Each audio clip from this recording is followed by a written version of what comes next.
ontdek die waarheid van die Bybel. Die boek Spreuke deel 272. Ek is professor aan Redinghuis van die eerste gemeente van Jaffa, Suid-Afrika, Pretoria, Montana, ook internasionaal. Sou u belangstel in enige van my boeke wat ek geskryf het. Ek dink spesifiek aan die boek Waarom 'n vierde Afrikaanse Bybelvertaling. Daai boek behoort om in elke persoon wat in die 33 en 53 Bybel belangstel, moet so Bybel hê. As dit sou gebeur het dat u in die kerk geleer het om die 83 Bybel te lees, of die 2016 Bybel, dan wil ek vir u sê, dan is dit 'n groter nood vir u om hierdie boek te kry, want daarin wys ek vir u dat daar 9000 skriftuurlike veranderings is tussen die 33 Afrikaanse Bybel of die 53 en die 83 Bybel, as ook die 2016 Bybel wat uitgekom het. Ekskuus, op die 2020. Hy sou die 2016 uitgekom het en my petisie het hom geblokkeer, het hom eers in 2020 vrygestel. Nou kan jy sê, prof, maar hoe het hom maar steeds vrygestel? Ons het onttrek van die petisie af, want in die tussentyd het ons oogies oopgegaan en ons het ervaar dat die Katolieke het ons besteel van die grootste saligheidsplan, en dis om die naam te ken bo elke ander naam. Halleluja.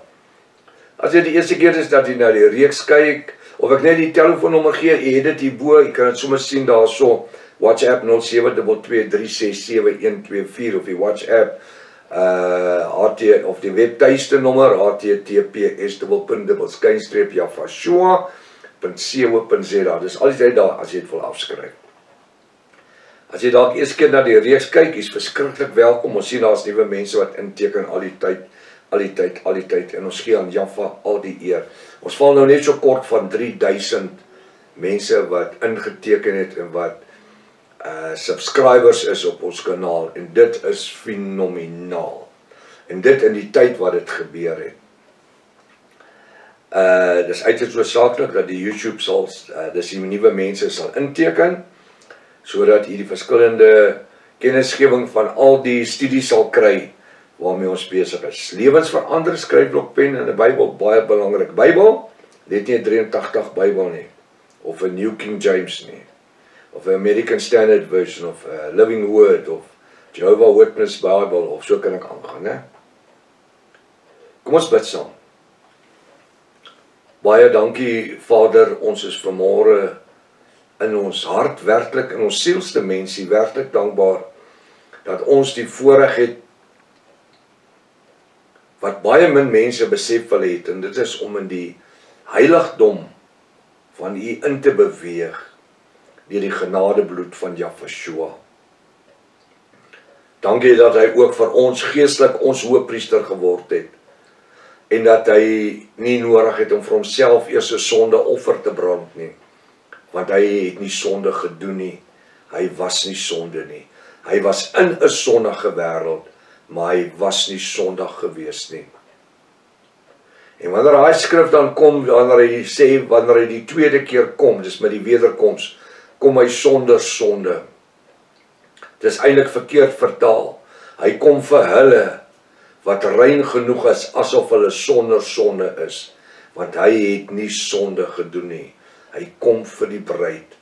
En wanneer ons as bruid dan, Vader, in U wandel en in heiligmaking lewe, sê U woord, dis asof ons nog nooit gesondig het nie. Seën vanoggend se woord, maak dit lewend in ons midde, ons bid dit in die mooiste naam Jaffa. Halleluja. Halleluja. Baie welkom by Ontbyt met Prof Hannes. Vertrou dat vanoggend se sessie vir u 'n wonderlike seëning sal wees.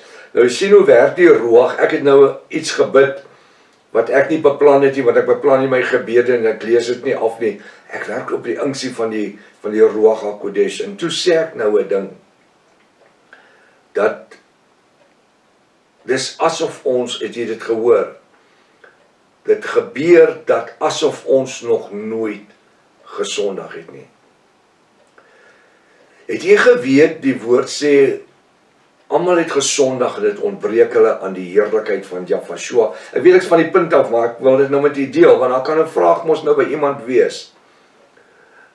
Die woord sê dat almal het gesondig, dit ontbreek ons van die koninkryk van Jahweh.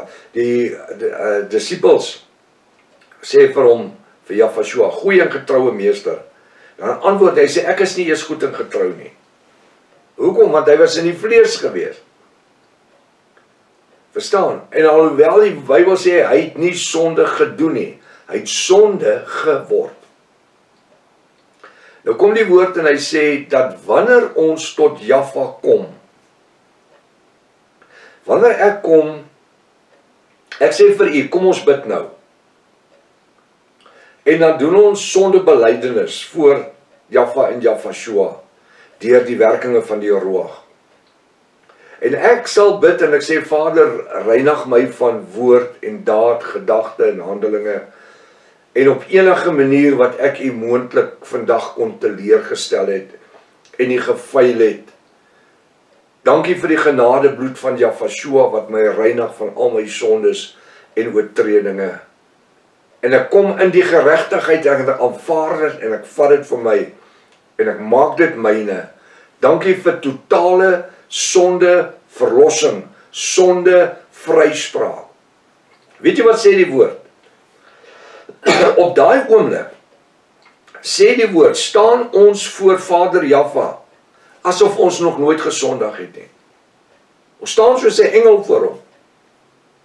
As ek hierdie gebed gebid het, vir die volgende paar sekondes, staan ons voor Jahweh, asof ons nog nooit gesondig het nie. Hoekom? Hy het my totaal gereinig. Ek gaan dit weer in Engels sê, die genadebloed van Jahweh doen nie 'n halwe job nie. Hy reinig my nie net tot by my knie en dan los hy my nie. Of tot die by my nek en dan los hy my nie. Hy reinig my in totaliteit. Al waarvoor hy my nie vergewe nie, en my nie voor kan reinig nie, is dit wat ek nie vir vergifnis vra nie. Maar as ek sal bid en ek sê, Vader, vergewe my al my sondes, in die naam van Jahweh, in die genadebloed van die bonatuurlike genadebloed van Jahweh. So is jy rein voor hom, voor die Vader, van die totale vrymaking, vrywaring in Jahweh is volkome. En dis waarvoor hy gekom het. En dis hoekom die duiwel nie wil hê, die Satan nie wil hê, die mense moet praat, veral die protestante mense, moet meer praat oor die genadebloed van Jahweh nie.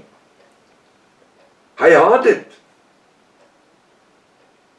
Die ateïstiese mense, die pantheïste en evolutioniste, hulle wil nie moet praat oor die genadebloed van Jahweh. Ek wil inteendeel sê die bonatuurlike genadebloed van Jahweh nie. Dit is vir 'n gruwel, dit is 'n ewel. Hoekom? Want hulle is verblind deur die sonde en die ongeregtigheid waarin hulle lewe. So wat sê ek vir u? Die meer gereeld, en dit kom by my op terwyl ek nou hier gebid het vir die opening van vanoggend se woordsessie. Die meer gereeld ek en u in gesprek met Vader Jahweh kan wees in die dag, die meer word ons totaal vergewe, word ons totaal gereinig. Weet jy wat? Ons kan nooit te heilig wees nie.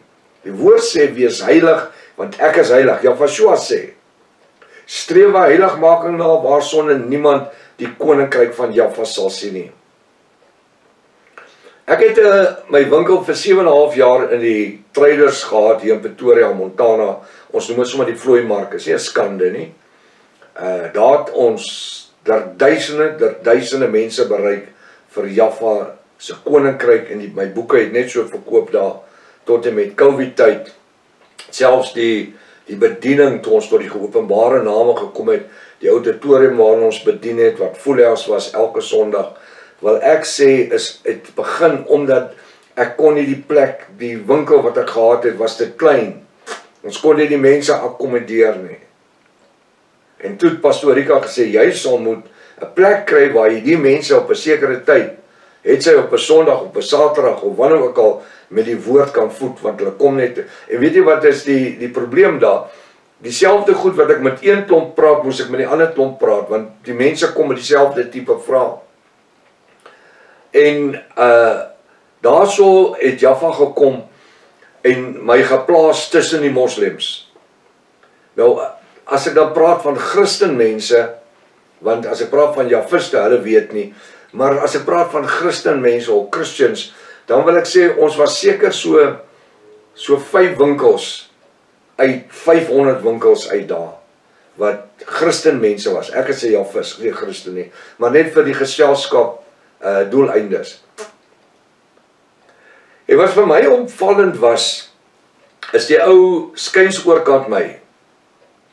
Hy het 'n musiekwinkel gehad, wat instrumente verkoop het. Ons het ook ons PA systems en alles by hulle gekoop toe ons dit nodig gehad het. En jy kry daai ou nooit, hy's my ouderdom, sonder 'n rosary nie.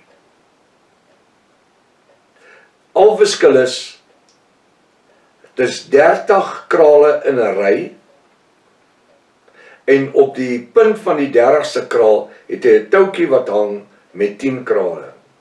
Nou, 'n rosary op die punt van haar 10 krale het 'n kruisie aan. En dis wat die Katolieke gebruik, die priesters en die ouens. Hy sit met daai stringetjie krale in sy hand, so om sy gewrig. En jy sal sien, terwyl hy met jou sit en gesels, sit hy hierdie krale in vryf. Het lyk of hy hulle vryf. Maar as jy mooi kyk, jy sien hy vryf elke keer 'n ander een. So wat doen hy? Wanneer hy stil sit, sy winkel waarskynlik so oorkant my gewees. Ek het hom duisende kere gesien, waar hy sit en prewel, hy sy lippe prewel. Dan sê, weet jy wat doen hy? Hy sê 'n sekere versie van die Koran. Toe ek hom eendag vra, hoe aanbid jy met jou krale? Toe sê hy hy vat 'n versie uit die Koran uit. En dan sê hy hom die hele dag op. En dan, as hy hom 1 keer gesê het, dan skryf hy die kraal aan. As hy hom 2 keer, as hy 30 keer deur hom is, dan beskryf hy die 10 krale, die eerste een aan. En so werk hy hom deur. Die hele dag deur. En weet jy wat, daar ou ken die skrifte uit sy kop uit.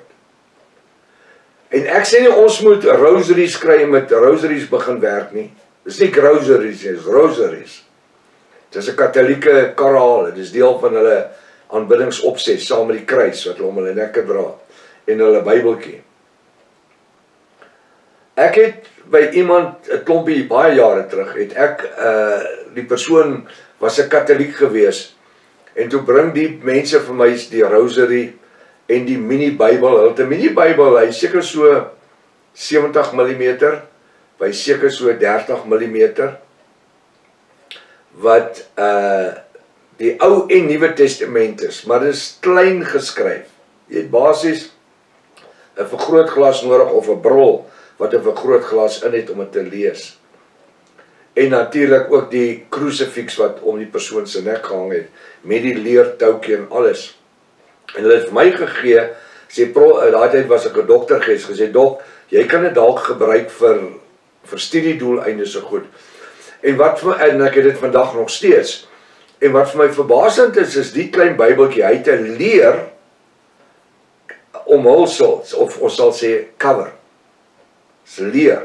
Mooi uitgeborduurde fatsoen en alles. Maar hier, die Bybel was in die persoon se linkerhand. Want die blaaie was die kant, wat jy maak die Bybel so oop. En hier waar sy duim, dit was 'n man gewees, hier waar sy duim gedruk het, was in die cover, dit was 'n dikker rage kaarbord, karton, wat hulle dan oortrek, amper soos met 'n leer. Die linkerkantste kant, hier waar hy gebind is die persoon se duim se fatsoen in daai karton ingewerk. Soos wat hy hom vasgehou het, en hom gevryf het, en hom oopgemaak het. Want hy vat vir hom 'n versie, in die oggend, en wat die persoon gedoen het, hy het heel waarskynlik sy Bybeltjie by hom gehou, saam met sy rosary, en die twee saam gebruik het. Is die vinger af uitwerking van die fatsoen van die ou se linkerkantste duim daarin. Nou vra ek, sê vir my, hoe gereeld is u in gebed? Ek weet, ek is nie nou dit maak nie saak nie. Dis hoe Jaffa werk. Sê vir my, hoe gereeld bid u? Want gebed bou verhouding. En gebed bring ons in lyn met dit wat Jaffa vir ons beplan. Die meer ek in gebed is, en ek kan leer om die woord te bid. Die woord spreek vir homself. Maar wanneer ons kan leer om meer woord te bid, dan word die woord vir ons Rema woord. Rema woord is geopenbaarde woord. Ek het dit een keer gesê, of 2 keer gesê, ek gaan dit gou gewees sê, wat vir my baie opvallend was, ons is in die karbesigheid vir baie jare, ek in Pastorika, en ons het 3 garages gehad, maar op daai stadium is ons in Touwte, het ons 'n nuwe garage begin, uit die grond uit gebou alles, en by my een garage hier in Primrose Germiston, is 'n kar wat ek nodig het, wat ek klaar verkoop het vir mense in Mans en Touwte. En ek sê vir Pastorika, laat ek met die bus opry, op Primrose toe, dan vat ek die kar, ek maak hom vol, ek bel my bestuurder hier, dat hy hom vol brandstof maak en alles reg kry, as ek daar kom, dan vat ek die kar, dan ry ek hom terug, Touwte toe, en dan die volgende oggend is ek daar met die kar. En sy vat my na die bus terminus toe, dis by die stasie in Durban. 4 uur die oggend. Sy laai my af, ek groet haar en sy ry, want die bus kom so 4:30, en ek hou daarvan om altyd vroeg te wees. En wat vind ek?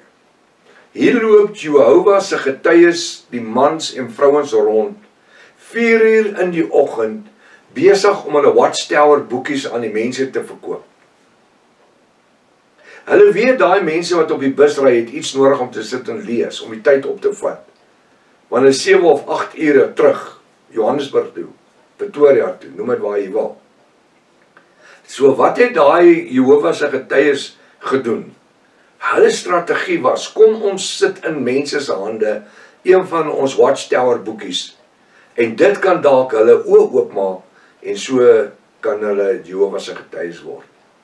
Sê vir my, ek het daar gestaan en kyk, en ek het dink by myself, daai jare was ek nog in Christus en in Jesus, en ek dink, wat doen die Christen mense nou? Het is 4 uur in die oggend, die Christen ouens lê in slaap, die Christen mans en vrouens lê in slaap, en hierdie ouens wat weet hulle verkondig geleen, is besig om te werk, 4 uur in die môre. Hoor jy wat ek sê? Hoe ver is ek en u bereid om te gaan, om hierdie bonatuurlike woord vir iemand anders te vat? Kom ons dink daarin vandag. Hoe kan ons meer aktief in die koninkryk van Jaffa word? Tot môreoggend, as Vader wil. Maranatha. Jaffa kom weer. Halleluja.